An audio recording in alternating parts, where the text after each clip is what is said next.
If you're having a hard time getting past defenders, you need to make sure you watch all the tips in this video. So the biggest thing you need to get focused on to get past the defender is their feet. Now there's a lot of things we can do that we're gonna go over in this video to get around the feet, get them to maybe move their feet to come over here, so now I can beat them here. There's a lot of things we can do. Let's start with some basics though. So right now Jason's playing in what's called a neutral stance. He's not giving me either of his 2 feet. Now I can still beat him from this. The key is that I have to be able to have a path to get around one of these feet. Now typically you'll wanna try to beat them with the opposite foot of the direction you're going. So if I'm gonna go to the left, I'd wanna step with the right. Reason for that is it allows me to now get this arm engaged to seal him. It also closes this window for him to try to steal the basketball. And by stepping here, my leg is also shielding the basketball. But if he's kind of a little tighter to me in this neutral stance, I don't really have a good angle to step through there, right? So what I'm gonna need to do is reposition this foot. It's just gotta be slight. Watch this. Now it's there. Here, it's kind of there, but I'm probably gonna break my ankle rolling it on his foot, or I could even take a slight step back to get that angle.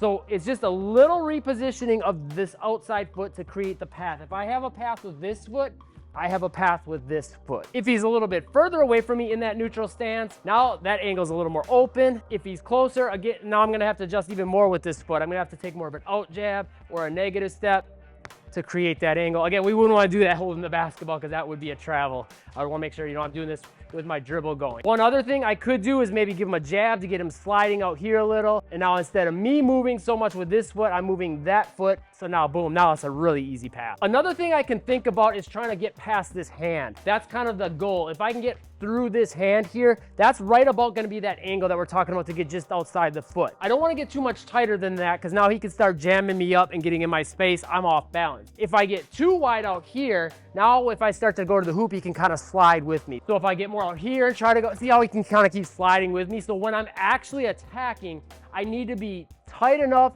that I can get here to start blocking off this leg's path to move back, but not so tight that I'm running into him and not so wide that he can come more here while I'm taking this circular motion. That being said, one exception would be I can use this sort of side step to set things up, but this is not my attack, this is my setup. So when I'm attacking, I don't want to do this. I don't even want to do kind of an angle out here. I want to be this angle here. When we're talking setup, then yeah, I can go more to the side. If he doesn't close that gap enough, boom, now I can go. But what would also happen potentially is I go here, and then boom, he overcommits, I go into a crossover. Some defenders are gonna fall back on it more. Now I got a jump shot. So now that being said, not all defenders are gonna play with this neutral stance. Some are gonna give me a lead foot. So a lead foot means one is closer. So if he's got that foot closer to me, generally what a lot of people say is you should always attack the lead foot. That's not true. We'll get into why in a second. But if I can attack that lead foot, it's great because I can start to get behind his back. Once I start getting behind his back, he's got 2 options. He can turn and drop that foot, and then I can cross him up really bad, or he can turn that hip back, and again, I can cross him up bad. Or another option is doing that one more time, that exact same thing, Jay. Boom. I can start to attack that way. So now I get him going from this being the lead foot to this being the lead foot. So here's an example of where I can't beat that lead foot. So I can either do something to reposition this foot, get my dribble going, and then get past here, or if I already have my dribble going, then I'm free to move my feet and I can get out here and then here. But a lot of defenders, when they're doing this, they're trying to take away this side. So now I'm in a position where it's easier to get past this foot, and I'm gonna attack that one. One other thing I can think about doing is jabbing in here. What are you gonna do from that, Jay? Boom, open up maybe more with that foot. Or if I can jab more outside this foot, what are you gonna do, Jay? He's gonna open up that one. So that's how I can start to get him out of that positioning. But there's a lot of defenders, they're gonna get really up on this arm. They're not gonna try to let me use this arm, and they're gonna be stubbornly jamming that. Then yeah, I gotta get out here. Finally, let's talk if I've got this opposite foot and I wanna drive this way here, right? Stepping here, like I'm not gonna be able to cover a lot of ground. Those are instances where now I'm gonna turn to extend the ball from here forward, and I'm gonna step with the ball side foot instead of the opposite foot. So if I'm going left, I would step with that left foot and open up. Now there's a lot of ways you can do this. You'll hear people talk about heavy steps. You'll hear them talking about hip swivels.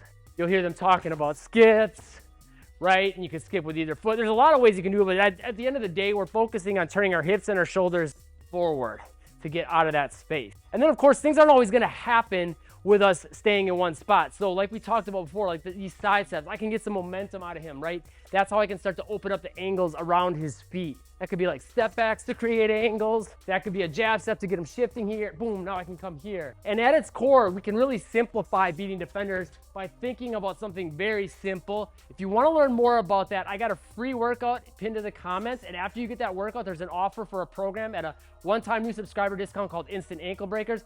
It goes over 15 secrets and keys that will simplify reading and reacting defenders and make it a lot easier to beat them. This stuff about reading the feet is great when we're more stationary, but the game of basketball is very fluid. There's a lot more movement going on. That'll help you take your ability with that next level.